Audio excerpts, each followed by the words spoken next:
Hey. It wouldn't be me, y'all, if I didn't ask, can y'all see me? If you're in the room, just be like, yeah, we can see you. I know it takes a little while on our end to see Happy the comment. Tuesday. Happy Tuesday. What time is it where you're at? It is 8 o'clock on the dot where I am. I am in Columbus, Ooh, Ohio. ooh, it's 7. I be feeling like it's late because it gets dark earlier. Okay, Yeah. somebody say good evening. Okay, so y'all can see us. That's good. If you're on, oh, there they go. If you're on, where y'all from? Let's do like a quick check-in. And then also how are y'all feeling? Y'all see, dang, okay, whoa. Hey, y'all. Oh, Crazy my there. goodness. Hello, hello. Wow. Okay. If y'all can click the like, the heart, the hand clap, the support, uh whatever it may be.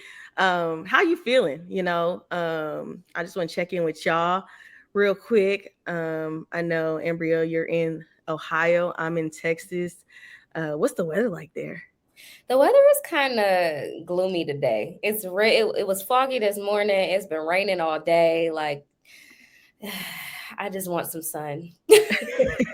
I'm mad that okay, so in Dallas, it's going through like these weird phases and everybody's getting sick, right? And so it is last week it was like 50 degrees Mhm. and this week is 75. I don't know if I should have my heat or AC on, so we out here struggling. I We keep got seeing posts about like people having to flick their AC and heat yes. on and off. And at this point I just have fans. I'm like, okay. Hey, I don't know because what to do. it's 50 degrees here, and I feel like this is like summertime because once that snow hits, it hits. See, I So wish we could just get a little snow because Texas be shutting down as soon as it gets some snow. I They'd will be give like, you "Oh, whatever we we don't know how to operate." got. I will give you whatever we got. I will send it your way, honey. just a little bit, not that much, just a little Not bit. that much, just a little bit. Well, I see everybody. Oop, y'all putting in what the weather's like. North Dakota, I ain't never been there before. What's that like? Shout out to Dallas, Hey, y'all. ATL, Georgia. Trinidad, Tobago, Trinidad. Toronto. Y'all deep in here. Okay, okay, come through. So thank you everybody for showing up tonight. I know this was like a last minute thing. That's my thing is last minute. I get like adrenaline from doing stuff like that. Thank you, Ambrielle, for showing up. I'm actually going to turn the comment section off because this is like a live podcast. So it's just gonna be me and her. Towards the end, we're gonna do a question and answer section. So hold your questions to the end. We'll open up the floor, answer some questions for y'all. But just a quick check in, Ambrielle. How are you doing? How are you feeling? How's your mental? What's going on? I am actually doing pretty well. If you would have asked me that about 2 months ago, I don't know what answer you would have got from me. But Yeah. today I'm doing well. Work was good. I've been doing this new thing starting last week where I got up at like 4 o'clock in the morning. We go to the gym. Yeah, like I'm like, that's like grown. that is just another level of grown because I ain't reached that tier yet. I think I'm like the one below that where I'm hitting 6:30, 7's really just like it. And then I Mhm. feel good, but it's just that getting up part. Like, dang, how many times can I hit snooze before 8 o'clock? Yeah, you got to get up on the first alarm. That's the trick. You cannot set multiple alarms. You just got to get up. But since I've been working out, just getting my mind right, my body right, starting my day in the gym, I really do feel really good. Yeah. And do you work from home? So I'm hybrid. I work from home Wednesdays and Thursdays, and I work in office Mondays and Tuesdays. Okay, that's cool. See, I'm fully remote, so it has its good and bad. At the same time, it's like sometimes I be wanting to see people, so that's when I go to the gym early in the morning because it'd be like 10 people in the gym. So I'm like, okay, this is just enough. Just This ain't enough. 2 minutes, just enough where I can get in, get out. I saw my people, go back home. But no, that's Right. good that you've been working out. It gives you like it's a great way to start your day, you know. I swear it is. And I mean, hybrid is just like the perfect balance. You see people just long enough and then you can go back home. No, for sure. Well, thank you for popping up for you guys that don't know. So backstory, this is when networking comes in handy. So if you aren't listening to my podcast, Chit Chats with Lonni on all platforms, you're losing out. This season I'm doing a recruiter tea where I'm spilling all the tea gems. And I have a co-host, Makai. He's not here right now. But he actually connected us and we are all supposed to all do an episode. And I was like, Ambrielle, let me just borrow you for a minute. And so I'm so thankful for the connection. We've been talking, and I'm like, yeah, let's just hop on live real quick. I've never done it. And I think it'll be a great way to end, I guess, Tuesday night. And so if you want to introduce yourself to everybody, who you are, what you do, where you're from, anything you want to give the people, feel free to do that. Of course, of course. So, my name is Ambrielle Coleman. I'm from Cleveland, Ohio. I am in the recruiting world. I've been a recruiter for about 4 years now.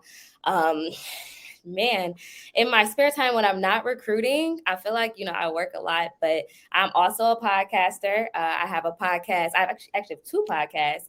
The first is called Get Into the Bag. I highlight millennial Black entrepreneurs, let them tell their story on my platform, let them promote their businesses and anything that they got going on. And it's not just entrepreneurs, it's creatives in general, but just gives a platform for Black voices to promote themselves.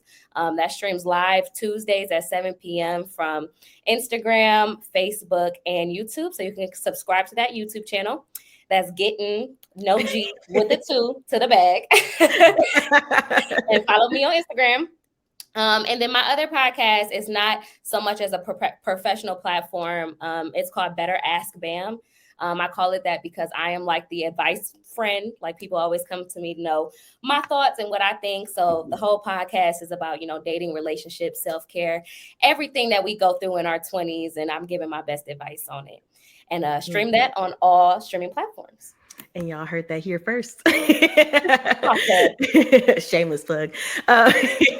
So we're gonna just jump right into it. So you mentioned you're a recruiting professional, and I feel like a lot of people don't know the difference between like specific people that are in HR and that are like up under that talent acquisition umbrella. So like, yes, we're all HR, but I feel like recruiters, we focus more so on the external and we work with internal, whereas the HR side, they're more so their customers are the internal, folks that work there. Like, what are your views on that? Or So honestly, I've had the best of both worlds. Right now, I'm working in healthcare recruiting, and this job is probably the most HR duties that I've ever had. As far as running background checks, calculating equity, having those conversations with HR compensation.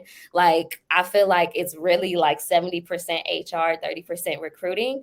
I love it though, to say the least. I kind of do miss that atmosphere of like going out, going to career fairs, going out to universities, that part of recruiting. But I do enjoy learning the HR side because, that's new skills that you can pick up. And I just feel like I'm growing as a professional, to be honest. I love it. Yeah. Yeah. And that's what I feel like more of us recruiters are. We have to know that side, like we have to know the benefits when we're talking to candidates. We have to be able to share that pay skills, how that is calculated, all the resources that we have. So we have that side. And like we're the go-to for everything, right? Because if you're interviewing, you don't get to talk to the actual HR people. You get that after, you get the job and the background checks and all that fun stuff. So no, I love that there is differentiators, but then at the same time, like we all are on the same team, technically. Exactly. And I mean, in each role, you have to have those conversations that could sometimes be uncomfortable. I've had some conversations about uncomfortable background checks, people not comfortable with the money. In certain aspects, you still have that in recruiting too. So it's a lot of overlap. Yeah, no, for sure. And I kind of wanted to, I know like this wasn't on our little schedule, but like, how do you even have those conversations? I've got a question that was like, hey, I have maybe a felony, not a felony, but maybe like a misdemeanor, or like, they have a record, but they're like an all around great for the job. How do you go about those conversations, having it with a candidate? Like, hey, let's talk about it. Or like, how do you approach that? I honestly come from it as real as I can be. If I do have a candidate that does disclose that they might have something on their background, I let them know like, hey, just be as transparent as possible. Let us know what happened. Let us know what came of it. As long as we can get in front of it, like you're good. But you have to tell me, because if you don't tell me, that's when the issues come in. So it's like, disclose it.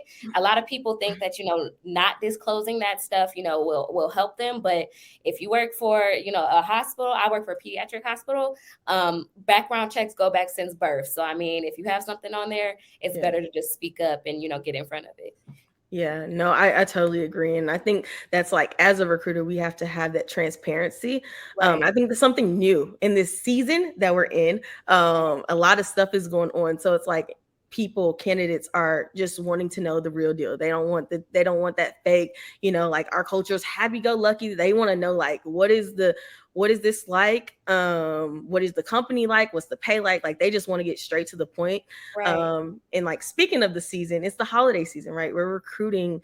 It's a beast right now. Like Man. it's a beast out there. And so what has the recruiting process been for you? I know since I'm in the tech space, and you're in, the medical space, what's that like over there?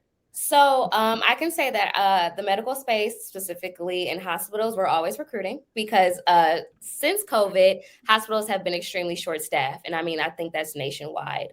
Um, so I honestly never have to source. There's always candidates in my pipeline, and I kind of, don't miss sourcing. I don't mind it, but I don't miss it.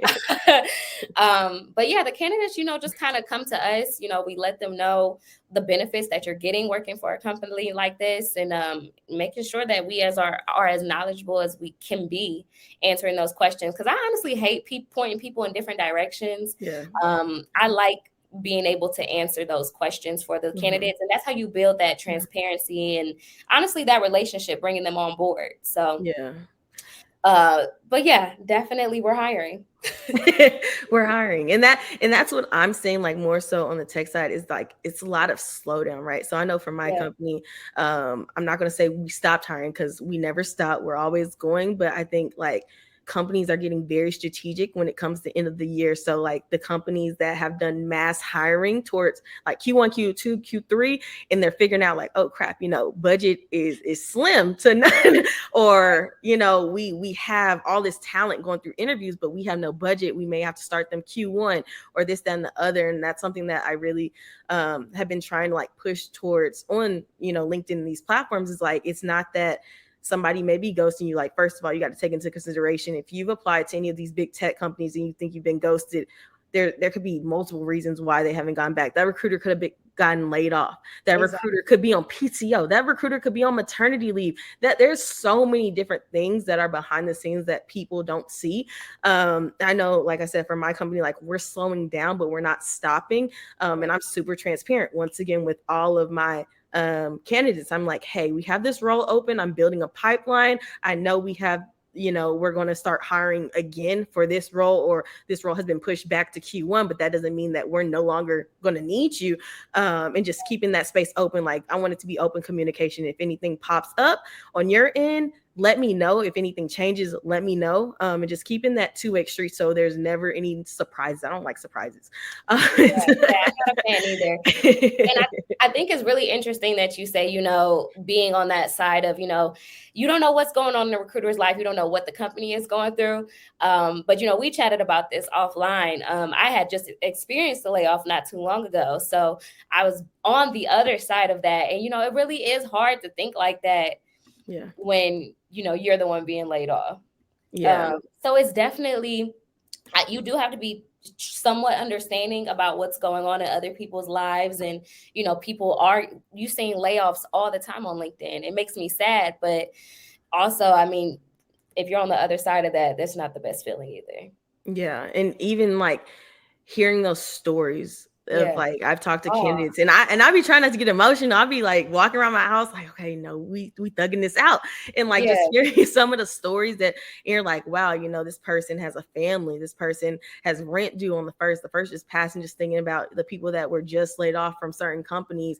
And it's like, dang, they needed that to support the family. And then knowing that the market right now is so saturated with so much talent, and there's more people than jobs open, or the jobs that are open aren't the ones that people want.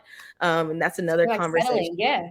Yeah. And it's like, I never want somebody to settle. You have to do what's best for you. But at the same time, it's like, if you're transitioning from for instance, if you're trying to transition into tech, it's like, okay, what is that position that is going to get me to my end goal? And I feel like a lot of people, they want to automatically just reach that end goal. Like, it's like, okay, I want to be a senior manager, but I only have a year of experience doing X, Y, Z. And it's like, you're going to have to grow into that role, evolve into that role. And so that's what I'm just Yeah. experienced, is like trying to find that top qualified talent for some of these roles. And it's like, I feel like a lot of other companies that may have the similar roles open, we're all just trying to find the same people. And then on the other side, it's like, where do we put the people that may not have as much experience as those qualified people, but we want to put them in jobs too? So it's like, how do you balance and advocate for the people that may not have as much experience, but they can do the job? They can do the job, but at the same time, it's like, you want to bring somebody in that already has that experience, and you have to teach them the bare minimum. And that's just some recruiters. Like, that's how some hiring managers think, is like, we don't have time to teach. We need you to come in, hit the ground running, especially if it's not an entry level role. And we want you to already know these things, and we'll help you build on top of that foundation, where some roles that may not pay as well or may not be where you want to start, they're able to teach you ground up. So it's just depending on what is it that you really want. And we're not saying to settle, once again. No, never settle, never settle. But I do think it's really good to really learn about whatever company that you're interested in, because I feel like when you just are applying for jobs to make a buck, I mean, you got to do what you got to do. I'm not telling you don't do what you have to do, but I mean, that's the difference, I feel like, between a job and a career. Like, when you really want a career with a company and you want to grow within an organization, like, you do that research before the interview. And I feel like as recruiters, that's how you weed out who's going to be quality and who's going to be quantity, because you're like, oh, this person really likes my company, I think I want to rock with them. As opposed to somebody who like might have a very impressive resume, but like they're just totally uninterested in the job. Yeah, and that's what I'm also figuring out. And I think we also talked about this, is that what's important to you. So I'm asking like my job seeker friends, even though I can't see the comments, what's important to you when you're looking for a job? Is it, some people, they're just trying to get to the bag, right? They're just trying to get the money, which, all respect to you.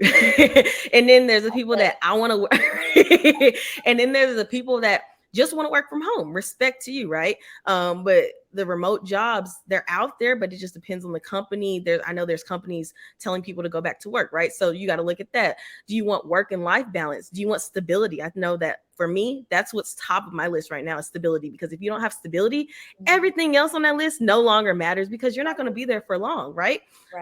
Work and life balance. I want to work for a good company culture, in quotations. And culture, to me, I think working remote is a culture within itself. And so do I clock in every day and have a headache, or do I clock in and I be good? Like, I'm messaging my manager, messaging my teammates. We all happy to be here. And so I if you've been laid off in this time, I'm challenging you with those questions. Is, don't look at it as necessarily, yes, you lost your job and that it sucks. I was unemployed for about 3 months. I know it's not that long, but I was still unemployed. I wasn't collecting a paycheck. By the time them unemployment benefits kicked in, I was starting a new job. So what is unemployment benefits, right? And so just take this time to really just recalibrate. We're almost at the end of the year. What is it that you really need out of a company? Think about, this is your chance to get a redo, right? And so a lot of people focus on those big name companies, and that might not be where you're supposed to be. I'm with a smaller company and I love it there, right? And I wanted to be at those big companies. Like, trust me, I put in several applications. I say steer clear. I mean, no shade to big companies whatsoever, but well, I mean, I guess it is a little shady, but no shade for real. I feel like at a smaller company, you're going to get a more intimate setting with the people around you, the environment around you. I feel like the likeliness of you just becoming a number is very slim working at a smaller company. And like you said, work-life balance, that's very important to me. Coming from a previous position, I was working in tech for a little bit. Coming from a previous role, I had no work-life balance. I'm talking about like trying to meet metrics after work, on the weekends, on vacation, like totally unhealthy. Like, I'm having dreams about work, like nightmares, actually. So work-life balance is huge for me right now. I want to see, my family. I have hobbies that I want to do. I don't want my life to be surrounded by work. Yeah, no, and I think that's like, since we've been in this panorama, I think that that's more of like something, and I know this isn't on the agenda either, but that grind culture, right? And it's like we're just Yeah. always grinding down. I saw on TikTok this girl, she was like, I make 300,000 or something like that. And she works like 7 jobs. And I'm like, sis, that's not normal. Like, I'm glad you're getting Right. to the bag, but you have a ton of jobs to get to that one bag. And I said, that's the life that I don't want to live. Like, I know having, a 9 to 5 that pays my bills and then having side hobbies that I can enjoy. And I feel like that's not a lifestyle. Like, I want just the one job that I can rely on, and then of course work outside of that. Mhm. But I think like this grind culture has really done some things to the millennials and the Gen Zers, in my opinion. I agree. And I mean, I'm a huge advocate for self care. So I'm definitely one for stepping away from the computer, putting the work down, going outside, taking a nap, like getting your rest. I don't think that you should slave for a check at all. Cause it's like, I mean, by the time you get that money, what are you even doing with it? You can't even enjoy it. You can't Um, spend it. or spend You it. Yeah, you got yeah.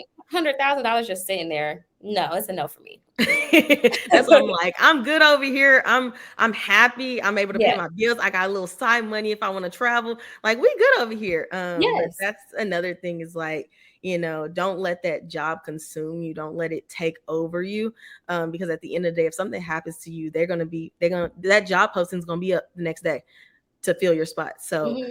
and that also is like going to that topic, don't put all your eggs in one basket. So I know a lot of people apply to the same company over and over again because they're just trying to get in, and that was me. That was trust me, that was me. I put in 50 applications to one company. I ain't gonna say the name, but I'll let y'all guess it. But I put it in because I was determined. I was like, they gonna see me, and clearly I'm not there. But you know, but keep a lookout on those smaller companies. Like, I work for a smaller company. Well, it's not that small, but I work for a mid-sized company. And like Ambrielle said, I don't feel like no number. I feel like an actual person. I feel acknowledged. I can do things that I probably would have never had the opportunity to do if I was at a huge company. So just look into that. I'm not telling y'all what to do. But No, just it's also crazy. This is totally not on the agenda. This is just like a thought I had. But like I also think it's crazy too, finding a healthy work environment. And it's like once you get into it, you just notice the difference immediately. Like it's almost like work trauma. Workplace trauma yeah. is really real. You're going into a job defensive. You're going into a job Mm, thinking, what are all the things that can go wrong because you experience so much wrong. So like I said, that's why it's just so important to do that research. The person that interviews you, especially if it's a hiring manager, vet them. Like yeah. get to know their management style, who they are as a person. I will say my manager today is the best manager I've ever worked for. Like outside of just being an exceptional leader, he's just a great person. Hmm. And that's what I want for all of y'all. You should be Yeah. able to trust and be able to come to your leader and feel comfortable saying what you have to say. Yeah, and it's funny because I made a post last week about workplace trauma, and we can touch on that even. And that is, like Ambrielle said, that's a real thing. I remember at one of my previous companies that I worked for. I remember the day that I put in my 2 weeks notice. I was piled on. I wanted this job so bad because I was like, this is gonna be the start. This is gonna be it. This is gonna be my chance, right? And I was just so focused on that, working nonstop. I clock out, and I'm still technically clocked in, drained, can't even go to sleep because I'm thinking about the job and everything that I had to do the next day. Like, I'm waking up in the middle of the night typing up stuff. Just Mm. it's crazy. And I remember I had thought about this. I had talked it out, and I'm like, at this point, I didn't have another job on the line at this time. I was interviewing, but I didn't have a secured spot, and that's how I knew I was done. So I was like, I'm gonna let God have it. It's all in His hand, y'all. My faith is strong, so yeah. Yeah. Anyways, and so and so I got into the meeting. I had my camera off, and my people leader at the time, he was like, how's it going, blah blah. And I was like, before we start, because I didn't want to waste their time, I was like, before we start, I just need to let you know that today I'm putting in my 2 weeks. And I just busted out crying. Like, I No. am in tears. And I'm like, bro, you a thug. You ain't supposed to cry. Like, ain't nobody supposed to see you cry. Like, I'm over here like, come on, bro. We wasn't gonna cry. I'm giving myself like, I'm mad at myself for crying. Right. And so No. I'm crying. I'm over here sniffing, snot running down. And they're like, is there anything that we could have done for you to not make this decision. And at this point, it was too late because I already hit my wall. I was already drowning. There was no floaties thrown out. You should have had thrown out floaties a long time ago before I started sinking. And I'm I keep underwater. speaking up. I'm Right. I'm drowned. Like I'm is that a word? I'm drowned. Anyways, and You so made it. today it is. And at that point, I was like, there's nothing that they can do. There's not an amount of money that they can throw at me that can keep me. And when you get to that point where there's no money amount that they can throw at you, Listen. that's when you hit your breaking point. And it should Yeah. never get to that point, you know? And I don't know. It's just being an advocate for yourself. And during these times, it's kind of hard to be an advocate. Sometimes we just sit back and we just suffer. You know, we suffer in silence Right. because we got to make ends meet. And it's tearing us up internally. And so if you're somebody out there, I'm not telling you to quit tomorrow. If you want to do that, that's on you. But at the same time, it's like, are you silently suffering? Or there was that one time when they were having like, you were quiet, people are quietly quitting. And I see that more often and people weren't talking about it. It's like, why did we even get to this point where we were overworked so much that we're now stepping back and doing the actual work that we're doing? It's because we're working so hard because we need that money. We need the raise. We need all of these things that we're not getting. I feel like I'm preaching right now. Yeah, But you are. Let him use but you. it was that prayer. You said it was that prayer. Yeah. But no, I mean, if you're at that breaking point, you need to listen to yourself, because it gets tough. I don't know if you've ever experienced anything like that. No, you know what's crazy? I was talking to my mom about this the other day because this happened recently. There was something at work where they wanted us to come in the day after Thanksgiving and work like from the office. And immediately I'm just like, what? Like that's not fair. Like I'm not doing that. Like no, I'm used to working remote. I'm guard is up, defense mechanism is on. And my mom was like, calm down.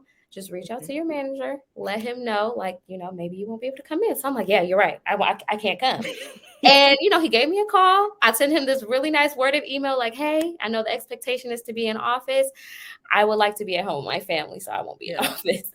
And he called me and was literally the calmest. The conversation was real like, hey, how about this? That's okay. Mm-hmm. You can do that. You can be at home. That I want you to be with your family. Just come do an extra day in office. And it's like immediately I'm like, oh, okay, that was easy. Right. Like I was sweating over here. And I just think it's so crazy that was my reaction because I was so used to defending myself in my last position. Like that's automatically where my head went. Like, no, I got to defend myself. Like I got to fight for this. And it's like when you get into a healthy workplace, that all of that is not even necessary. Yeah, but you don't know that. And so like how I And you explained don't it on know the that. post that I made was like everything sounds good. So it's kind of like dating. So I look at recruiting as like dating. And I look at being employed as like dating in a way. Hear me out. So when you come from a toxic environment, that's what you're used to. It's like you're so you think that this is normal until you get to a place where it seems unnormal or where it's not normal at, and you're like, okay, I'm waiting for this honeymoon phase to go. Because I know at my current company, I know that first month I was like, oh, it's still good. That second month I was like, oh, it's still good. That third month I was like, okay, I'm waiting for some red flags to pop up. And it's kind of like always month 3. you be like, okay, I hit my 90-day mark. I'm no longer on probation. What's going on? Who gonna come at me? Who gonna, start some stuff? And that's how a relationship is, right? So like you get out something toxic and then you hop into something good and you're like, they got a red flag somewhere. It's somewhere. I'm waiting for it. And it's like I'm almost a year in and I have yet to have a red flag. And I'm not only saying that because I get paid every Friday or every other Friday. I'm saying that because it's truly like I truly enjoy the work that I do. And like today I had a meeting with my people leader and like I had this fear of because at one of my previous companies, I would always get called into the office for something. It was always something. Like it was always a meeting put on my calendar. We need to chat. And so my heart literally, every time I had a we need to chat, I was like, today's the day. I'm getting fired today's it. They would and I would just go into the meeting and I would just be like, what are we talking about? Like I wouldn't even be happy to see them, even if it was good or bad or whatever it may be. I remember I had worked somewhere and it was kind of like a contract role. And I remember that last day, I went in there and they were going to convert me. And I was like, I took another position, this and the other. And I kid you not, Ambrielle, I was sitting in the meeting. my people leader and the HR person, or the person who worked at the contract place, whatever. And I was like, I took another offer. I'm thinking I got a whole month and a half left over. The lady goes, okay, well, today's your last day. I'm sitting there like, That's okay. another thing. That's another, and I feel like that's another reason why people don't put in their 2 week notices and be quitting quietly. Is because that company, oh, as soon as you don't show you ready to go, they'll let you go. And even though it was a contract, it's like, okay, I get it, but I kind of want to finish it out. They were generous enough to pay me out for the rest of that time, which a lot of companies Good. wouldn't do.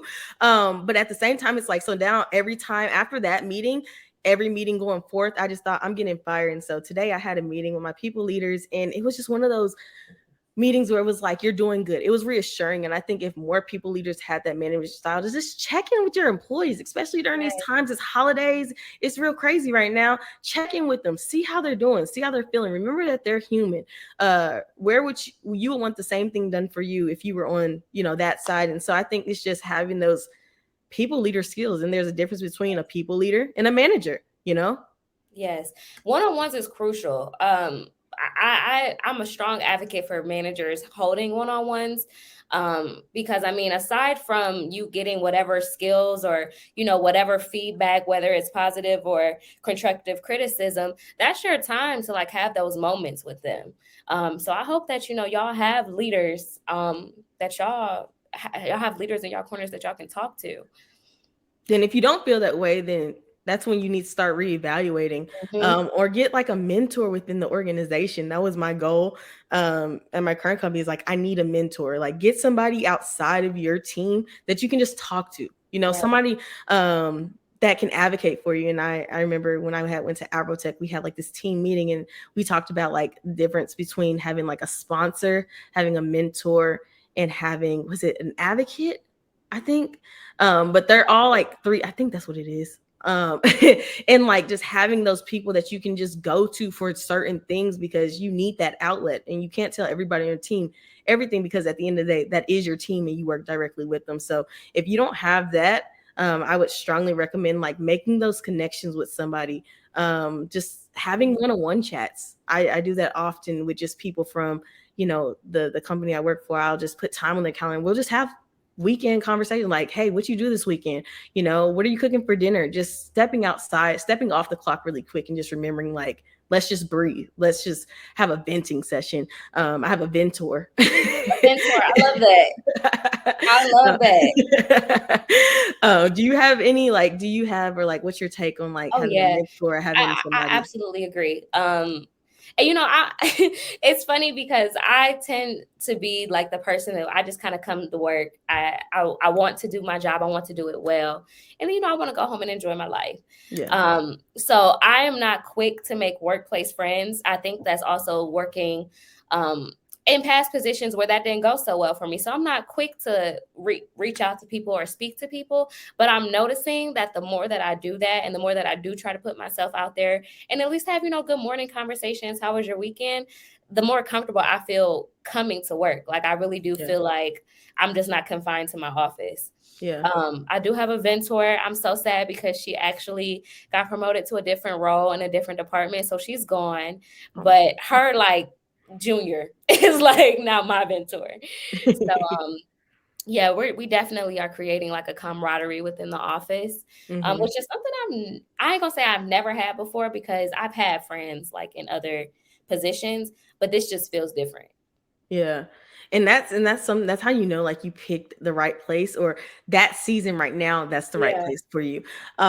When you feel that way, when you feel like we have like a little community, like I was telling, I was able to share back with my team like my feeling or my experience at Afrotech. For those that were there, you already know, but I've never had that feeling of like family, like, right. And I know that sounds super cliche, but that was the moment when I was like, we've been working hard all year, and now I'm with a bunch of professionals that look like me from the same company, and we are like bonding, like I we love go through the that. same things. And I was like, I've never had this. It's literally kind of like you said, like, you go to work, get your work done, and then head out.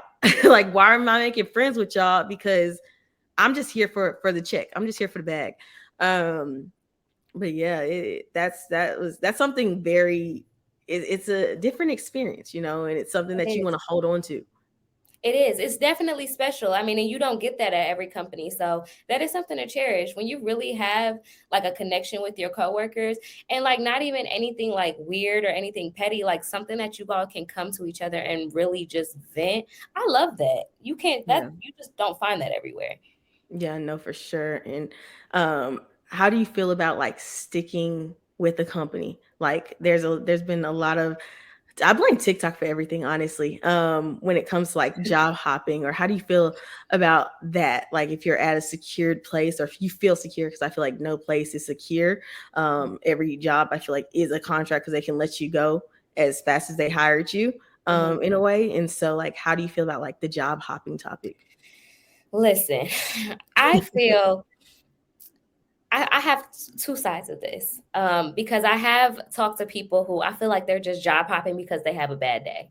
Like Hmm. they're just like, this job is just terrible. They don't listen to me. And it's like that's not stuff that is like happening all the time. Like once again, you had a bad day. Yeah. But I'm not an advocate for staying at a place where you don't feel appreciated or you feel Hmm. overworked or you feel underpaid. I'm all for knowing your worth. Yeah. So I mean, if you are in a position where you feel like you are not getting your worth, and maybe you've been in that position for 6 months, maybe you got to find another position where you can find your worth. I, I I can't say that I disagree with job hopping, but I think if you can explain the reasons why you left a position well enough, like in an interview or in your next opportunity, then I think that it's okay. Okay. Because Yeah. there's reasons that people leave, like good Yeah. reasons why people leave jobs. And even if you're there for, 2 weeks, like you don't know what happened to that person. Yeah. So I mean, if you could really explain yourself and what happened on your resume, we can chat.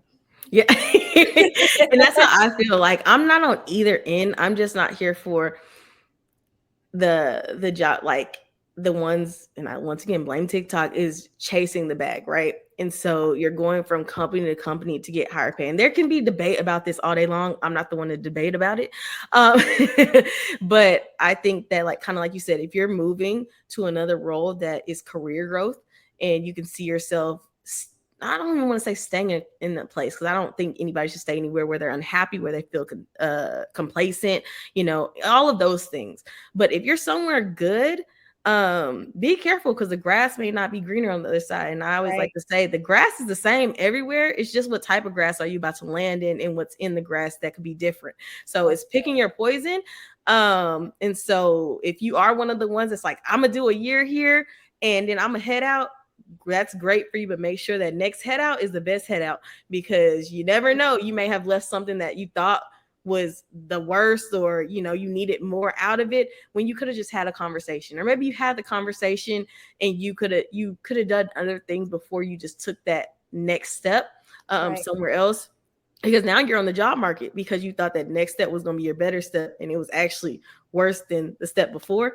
And so I'm yeah, actually, oh, go ahead. oh no, you can go. I was just gonna say I'm an advocate for staying at jobs a little longer because you never know who you're gonna meet. Um, Mm-hmm. at my very first, my big girl job, I met my connection, my sponsor to my podcast, literally just from like conversations and networking. So Yeah. I had nothing to do with recruiting, but like just in talking to people in the office. My mentor at the time, this was somebody that he knew that he connected me with. So you literally don't know who you're gonna meet. You don't Yeah. know what job you're going to be placed in. And I also think it just depends on the type of person you are. If you are Yeah. just one of those people that just want to check and you like, whatever jobs pay, I just want to make the most money as possible. I don't care what I'm doing. Do that. Yeah. But I mean, if you're somebody like that wants to grow within an organization and see where it takes you, do that. Yeah. And you can't run from everything, right? And Right. so I think that's Right. touching on your point from earlier, that like if you had one bad day, okay, it's one bad day, talk about it. Talk, have that friend, call that friend up. Like, don't just make rash decisions, unless you're that person kind of like me that just makes rash decisions, but don't be like me.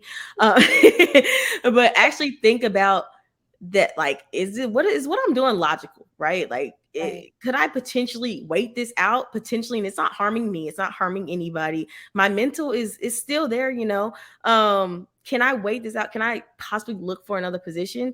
And once again, I'm not saying stay somewhere and settle, and just, be in a toxic environment, because that's a different conversation. But actually think about that next move. Make sure that, it's something that you really, really want to do, and you're not running from something, because you're going to be running forever if you just running from job to job. Yes. And No you're job going is to have to explain that run. You're going to have to explain why you you just will. signed a run every year. And I mean, for those that had to say you may have gotten laid off, say you're with a job, and I know you said you had recently lost your job. How did you explain, or did you even put that on your resume? Because you were there for what, 6 months? Did you put it on, like, how? Let's jump into that actually. Yeah, no, let's, because I was definitely on the side of that. So the company I was at, I was only at for 3 months. It was my first tech recruiting position. So, I'm like, oh, I got this in the bag. Like, this is a well-known company, DC Tech Recruiter. Like, I got it. Yeah. And I would interview with places and they'd be like, oh, you only worked there 3 months. Like, what did you possibly do in 3 months? And it's crazy because it's like, you don't know that I did a lot. Right. You don't know my story. You don't I did know. everything in 3 months. I always tell people that was my shortest position ever, but that was probably the most I've ever learned in a row. So in those 3 months times, I would try to explain that to people, but it's just like, yeah, yeah, right. So I even I even contemplated taking it off my resume, because it got to a point where I feel like it was hurting me more than it was helping me. Yeah. But then I just decided to switch career fields all in all. And no shade to tech or anything like that, but just seeing like the layoffs that was happening like right after mine, I was like, maybe we should do something else. Yeah. No, and I love that. And what's crazy? This to go back, how you had like a short time at your last or the previous company. I actually talked to a candidate, and their resume popped up, and I was like, okay, they worked here from this time to this time, not even thinking anything of it. And so she starts talking, or they, sorry, it's not she, it's not a he. They started talking to me. And I was like, tell me about, your experiences and the other. And they were like, yeah, there's a time when I worked at this company, but I only worked there for like 2 months and then I quit. But I still feel like it was relevant to my resume. But what they did is, and do what you want with this information, but they put that they had worked from, basically they had the job, and they put that they worked from this job from 2022 to 2022. So it was like the guessing game, trying to figure out which month. And they did that for every job, and I was like, that is smart. Now I don't know what's going to happen in 2023 when they be like, do you still work here? Right. But it works for 2022. Do what you want with that information. I was like, girl, I wouldn't have even guessed. And it was kind of like to fill in that gap. Wow. And I mean, those are things that I feel like people that had just started jobs, just learning how to explain that. And I'm not saying you got to go into your whole situation, but feel comfortable with talking about your experience. And that's what I'm learning, is that a lot of people don't know how to talk about their experience, because we just, as recruiters, we just want to know your story, right? I can't speak for all recruiters, but for me, I just want to know my candidate's story. Like, we're two people having a conversation. I want to know about your experience. If you were laid off, what have you been doing in the meantime? I'm curious about that stuff. And that's not going to affect me pushing you forward or not pushing you forward. Like, I'm going based off of skills. And so just being up front, some stuff of course you don't share, and that's just saving yourself. But I'm just saying, just think about, and that's why you should know your resume more than that recruiter knows your resume. A lot of people don't even know what's on their resume. You'll ask them about a role and they'll be like, oh yeah, about that one, it's like, it's on here. And so just knowing your resume, knowing what's on it, knowing the times, if there is a gap, knowing how to explain that gap high level. You don't have to go into detail, and explaining that gap is not for us to use against you. It's so that we can help you if we are sharing your information with the hiring manager. It's so if I send your resume over and they see you have a gap for 2-3 years and they're wondering why does this person have the gap, I can say, oh, they were taking maternity leave and they were having back-to-back kids who we're in a panorama and everybody takes maternity leave. Or, just being, so I can be able to advocate strongly for you. But if I don't have all the information, I have surprises, I'm gonna be sitting there like, I didn't know that. That is really good. And I just, to add to that, I think you should just practice in general what to say. I call somebody up, practice that if you have a gap on your resume, because you don't want to get in an interview and you're like, yeah. So Yeah. practice that. That way when it comes time to tell that story, you got a down packed, and the recruiter's like, oh, okay. Yeah. And I know for me, I've worked in part-time positions, I worked in contract positions, I worked in temporary positions, and I always put next to those roles, I always put like, this is why this role was so short. This is why I left so soon. Like I always have it ready because as recruiters, we look at that stuff. We may Yeah. skim through it, but if I see that somebody was only there for 6 months and it's a contract, that's understandable, especially if you have a bunch of 6 month, year stints, because some roles people do, temp work, and that's how they make their hustle. And so just making sure that you are able to word that correctly. But once again, a lot of people don't know, like they're starting from scratch, they're just trying to get a job. Come on, gems. Not gems. Oh my Definitely gosh. gems. I love it. I know. I'm trying to think, like, back on the regular schedule, what's I think we already talked about this, but like I asked the audience, but like, what's that most important factor? Like when you were searching for a new role, Mhm. and you switched careers, what was that point where you're like, even though besides the layoffs, what was like that pivoting factor? Like, what did you need out of that next role? I feel like it was that work and life balance, since you talked about the holidays, but like, what is it that you needed out of that role that you were like, yeah, this is that company that I want to work for? Um, it's funny because if you would have asked me that question like 2 years ago, I probably would have said like culture, like, and it, like to a certain extent, it's still culture. But I've come to the realization that I'm never going to get, and I'm not going to say never, but more than likely, I will not experience the culture that I have in my mind. Okay. Mm-hmm. Just I either won't experience it because companies are just not ready to do that yet. I might not experience that because companies, they have their own culture that they're trying to formulate. And I'm rooting for everybody black. Like I want inclusivity. Like I want all of that. And the company that I work for, like it's very diverse. Mm-hmm. And I think that's what makes the culture really great, because this is like the most diverse company I work for. Yeah. So all that to say that I would have said culture, but honestly, I just wanted a place where I could go to work and feel like a person. Yeah. Like I didn't want to go to work and like just feel like a number like I had before. Um, Mm-hmm. I wanted to be able to work for an organization that had good reviews, a good history, that was doing stuff in the community. Yeah. We're both in the D9. Community service is big to both of us. Yeah. The company that I work for, I partner with an organization where we provide opportunities for people in zip codes that are like considered low income. Yeah. Um, and that stuff, all of that mattered to me. So I would say that.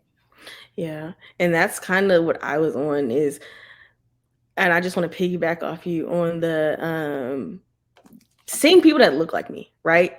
There's not many of us in the tech space, as you may know, and just seeing people on my team, and just not diversity hires, right? I want to see quality black and brown people, and that's what I can honestly say that we do hire, is quality. And Yeah. not saying I feel like it comes to a lot of people, or a lot of companies will hire black and brown people in lower positions to make that diverse hire, knowing that there's no growth within that company. It's just we need to say that we have black people, right? And then you start moving up the chain and you're like, okay, it's slim to none. Whereas I can honestly say, like, I have been able to connect with a black or brown person in every single level of the org. And then my people leaders, both of them are women. And so that was something that I was like, I want to work for a woman, like, because they understand, they get it.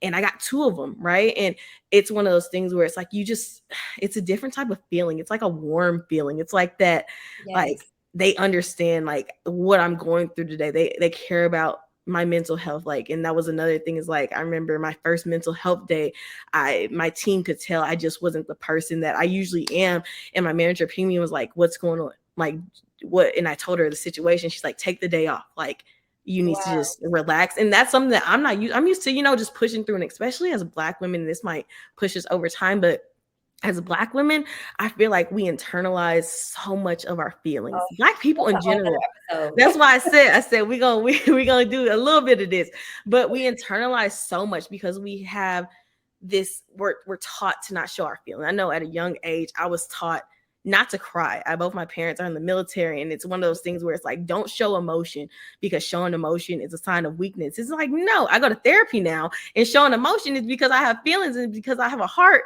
and because I'm a person, Right.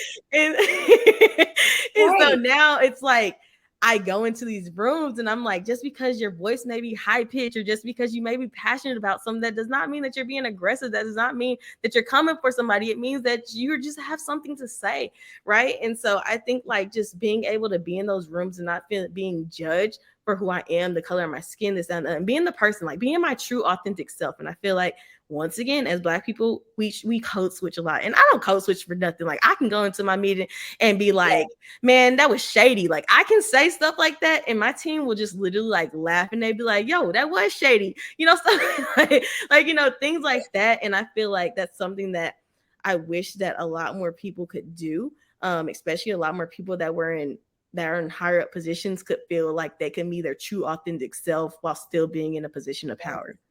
Yes, yes, yes, yes. All yes to all of that. Um, and I don't know. I thought about this. Just another thing that I look for in companies. I look for how you are handling your COVID protocol. Okay, because Yeah. that took up 2 to 3 years of our lives. And if you are still going about your work process acting like this never happened, that's an issue for me. Yeah. That's a Yeah. huge issue for me, especially knowing that, the job, almost any job can be done from home. We've done it. If hybrid schedule works for me, I love it. I didn't mind remote. I kind of missed seeing people though, but I really miss remote too. Let me just add But that in there. the responses to that, because I mean that flu season is it's bad right now. RSV, all of that, Because and COVID don't even exist no more, because it's yeah, like because the flu yeah, came through and was like, it's my turn. literally like kicked all of that to the side. So I really do look at how companies respond to stuff like that because that's your livelihood at the end of the Mhm. day. Um, No. so I just wanted to Yeah. I look at that, and then also, how do you treat me if somebody in my family may be going through it? Like Mhm. I don't have kids, but I know a lot of the company I work for, there's a lot of parents, right? And so it's like, how do you deal with if that parent needs time off, or how do you deal with, if somebody may need just time off in general? I had a conversation, and this is me going side, but I had a conversation with a candidate, and they asked me, and I don't even know if I'm allowed to even talk about these types of things on the clock, but this is just how personal I get with my candidates. And they were like, how does your company feel about taking time for religious reasons? And Mhm. I'm like, that's something that is part of being in the inclusive nature. Not everybody, celebrates certain holidays. Not everybody celebrates holidays, but we're not going to touch on that. And so it's just it's just one of those things that, like, I was like, I haven't had any problem, and they should understand that that's a part of you. And if you need that time off for any reason, not just for the religious reason, but if it's for a mental health day, they should understand that if they value you as a person rather than just an employee and what you can provide for this company. And these are conversations that I've never had before in the workplace, and just Mhm. being able to reassure somebody, like, this is our stance on things. And if you feel like you're not getting that support, you have somebody, if you do get this job, you have somebody in your corner to talk with, whoever it may be, just so they can understand, like, hey, you hired them knowing their situation. They shouldn't have to go in depth to tell you about, their personal situations or whatever it may be.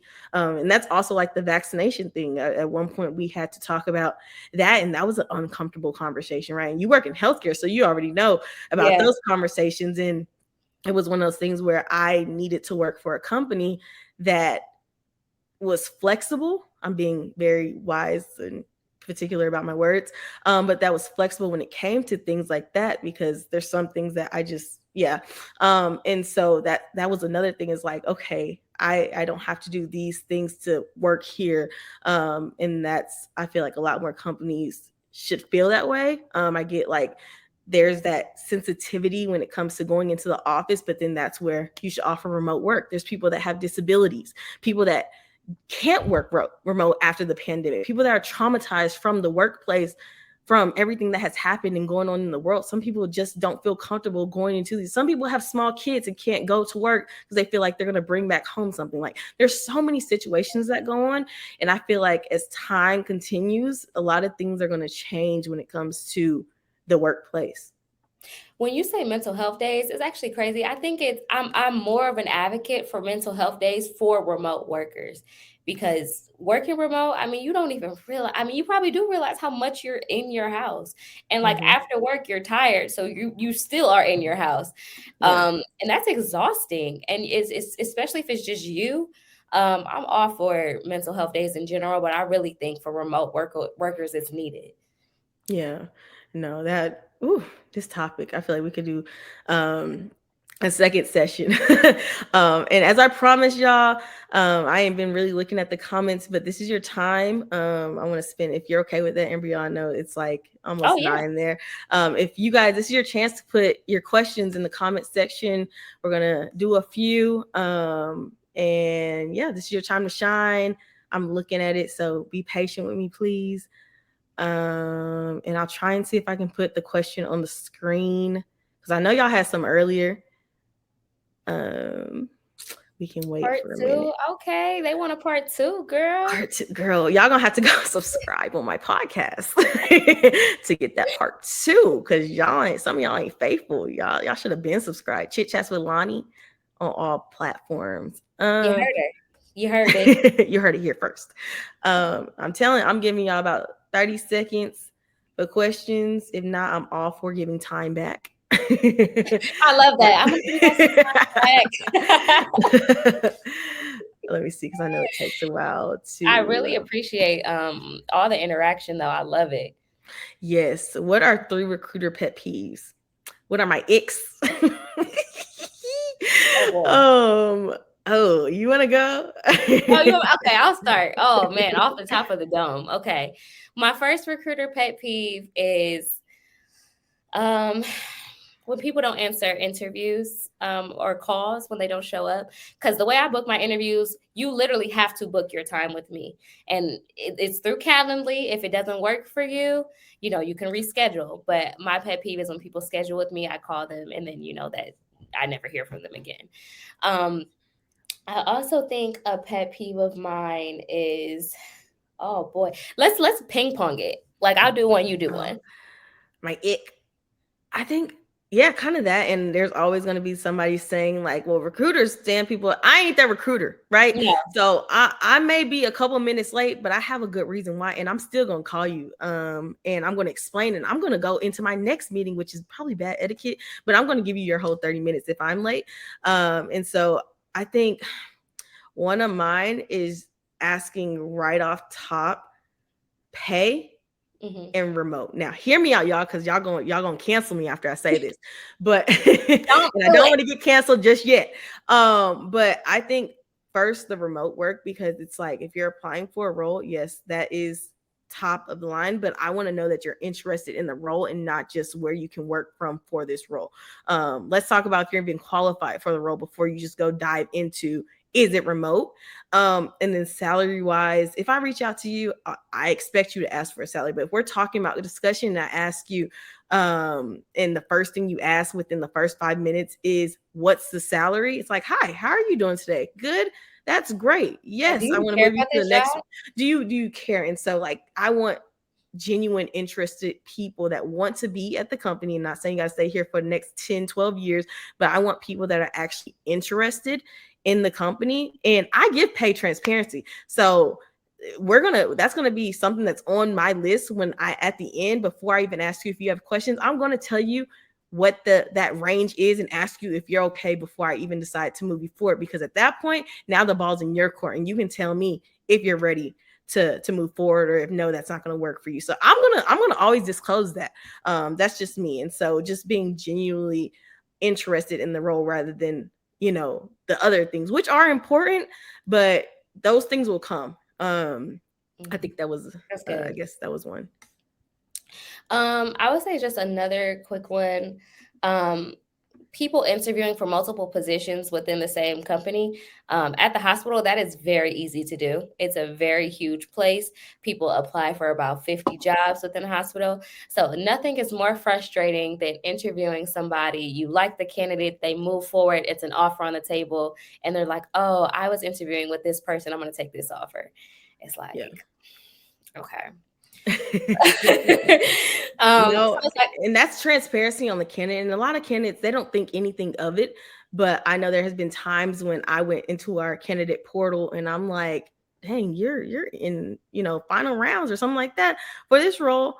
And you didn't even disclose that. But as my part as a recruiter, I guess those are things that I need to look at before. And now I ask those questions sometimes, like, are you interviewing for any other roles? And sometimes I'll let them disclose that. I can see it on my end, but I want you to tell me.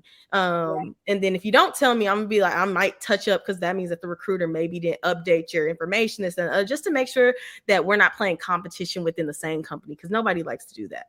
exactly. So I'm right there with you. I think my last one, I think they said 3, but I think it's just that common courtesy. So LinkedIn etiquette, right? I'm a recruiter and I work on maybe a few roles, but I don't know every role within the company. So when people, and I'm only saying this because there's some comments that's saying like, can we connect? Can we reach out? Can we have a conversation? And I just don't have time to just have conversations, right? I save those spots for candidates because they need to interview, right? And so if I had nothing but time, I wouldn't need this job because I would have time for you all. And it's not me being mean. I get tons of messages every day, and I had an automated message thing saying basically I get tons of messages. So if you haven't gotten a response back from me, it's not me being a butthole. It's me trying to, secure my mental. My therapist tells me to take me time. So that's what I do. So if you're interested in positions at either of our companies, please go to the career website. That's why it's made. It's a beautiful tool, I promise you. If you want to learn more about the company about the company that we work for, on that company website, there's a what we do, our culture, ID&E. There's all those things. Do your research, guys. Like, do the legwork. Make our lives easier. If you see positions that you're interested in, apply for them. Just hit that button, apply. The recruiter assigned to the role will be in touch if you are a qualified candidate. I say this so many times because people think that I can get them to the top of the list. I don't got that type of pull, y'all. Full transparency. Full transparency. And that's on that. I see one that says city and state. Should that be on a resume? I would say city, state. Personally, there's a lot of weirdos. And I'm not calling nobody weird, but I wouldn't put my full address. I don't have my full address on my resume. I have the city and state, and only because if this role is specifically needs to be in a certain city, or you need to sit in a certain city, that would be helpful to the recruiter. Because if I look at somebody's resume and it says, say the role is in Dallas, and on your resume it says that you're in Houston or whatever it may be, I'm going to reject you because you're not in the city location that I need you to be in. So you ain't got to put all your information, but just city and state would be helpful. And be honest. I'm actually on the other side of that. Well, not totally other, but I don't put city state on my application because I'm willing to relocate always. So personally on mine, I wouldn't put city and state. But I feel like if you're looking for jobs within your city and state, then yeah. But if not, or if you're looking for remote jobs, then no. So y'all can do what y'all want with that. I can't relocate. I just signed an 18-month lease, so I'm here till 2024. All right, Lonnie's not going nowhere. Is it okay to reach out to candidates weeks after a career fair? Wait, is it okay to reach out to candidates weeks after a career fair? So are you saying like as a recruiter reach out, or are you saying like is it okay to reach out to the recruiter after career fair? If that's the angle that you're going from, yeah, if you have their information, depending on what you want to talk about, if you guys just communicated, had just a conversation, if you want to follow up, feel free to do that. That recruiter may or may not respond back. Just keep that in mind. If they met with tons of people, you might not be the only one that is trying to reach out to them. And that goes for just in general. If you're reaching out to a recruiter, just keep that in mind. On that note, what if you are looking to relocate? How do you avoid getting passed over because of location? Oh, So I just had a conversation with someone who is willing to relocate. They didn't sit in one of the markets that our company supports, and um, they basically, I'm trying to figure out how they worded. They basically had the location of the role on their resume. So technically they lied, but they said that if they were to get the role, they could up and leave like tomorrow. So I guess they didn't lie. But how would you go about that? I'm still on the side of don't even include it, because there's a way you can structure your resume. Like you can put important information like your phone number, your email, your LinkedIn profile, where like city and state doesn't even matter. Me personally, if you format your resume in a certain way, like as long as you're qualified for that job, I'm probably going to give you a call, and then if that comes up in conversation, then we can talk about that. Okay, yeah, and that's where the open to location, um, that's where the open to location comes in. Mm-hmm. So yes, let me see. I don't know if we have any more questions or did I miss anything? I see. Don't apply to anything just to apply. That's another thing, y'all. Don't just be applying to positions just to Please apply. Make don't. sure that it matches your skill set. Make sure you're doing all the right things so you can stand out. Because, like I said, if you're applying to that role, I'm pretty sure there's a lot of more people applying to that same role. And should we list on our application that we are, what is A? Is that African American? Oh, I was like, hey, my mind was going somewhere else. It's late, y'all. I've been up since 4. I don't list any of that. You just gonna get me with my name, Jelani. You already know. Assume what you want to You already know. And that shouldn't matter. And I know there's some people shouldn't. that put pictures on there, and I talked to a friend that basically was like, I put my picture on there because I want to know I'm Black. And it's like, you go, sis. Me, you can find me on LinkedIn. My picture's right there. I'm Black. And usually recruiters, we go to people's LinkedIn. So no need to put your picture, no need to tell your ethnicity. That should not play a role. And if you get an interview, that should not play a factor. If you get hired, that should be totally off the table. Do recruiters really read resumes? My hiring manager partners do. I'm gonna be honest with y'all because we family now. I don't read resumes. You get a up one. When I did read resumes, people would put the wrong company on them, and I would just be like, "Do I work?" Wait, resumes are cover letters? Not sorry, cover. It's late. Cover letters. I'm like, no, you have to. I read resumes, guys. I read them. Cover letters. They would put the wrong company on them for the wrong role. So if you do submit a cover letter, make sure that all the information is correct. If you're applying to one company, make sure that that company's name is on there. I do not read cover letters, so you don't have to send none my way. What about having a profile picture on LinkedIn? It's up to you. Once again, I would love to see y'all's beautiful faces. I think you should. But I personally, that your LinkedIn profile is you. But that's totally up to you. I'm not gonna say put it on there. If you don't feel comfortable putting a picture on there, I know some people are hesitant about that type of stuff, then don't do it. But if you feel comfortable, do it. I mean, yeah, and but if you gonna do it, please make sure it's a professional picture. Like if you have a headshot, give us a headshot. A recent headshot will be nice. Because ain't nothing worse than going to somebody's LinkedIn profile and you see the headshot and then you meet them in like an interview and you like, who are you? That was back in high school when sidekicks were available. Like, no, just like you can probably update your picture. But yeah, please don't put like no Facebook picture with you like kicking it. Like, no, I can't stand that. That's LinkedIn etiquette. That's for another day. But it is, hold on, let me see. We got one. According to LinkedIn, you increase your chance of having someone click on your profile 22 times more. Ooh, come through, LinkedIn user, with the facts. So y'all heard it here. Put a picture up. And yeah. If there's no but I know it's late and I'm tired. I clearly don't understand these questions. But y'all have a great night, Ambrielle. Thank you so much for coming on and taking time to spend spend with me or spending time with me on this Tuesday. And we got to do a part 2. The people want it. Y'all got to go. Like I said, to my podcast, go subscribe now. There's content on there that y'all missing out on. And feel free to connect with Ambrielle if y'all have connected with me or send me a connection request. I have 2,200 connections requests that I don't feel like going through for my mental health. And so, yeah, we enjoyed this conversation tonight. And we hope everybody has a great night. Once again, thank you, Ambrielle. And Thank until you, next girl. time. Till next time, y'all. Y'all have a great night. Bye, y'all. Bye.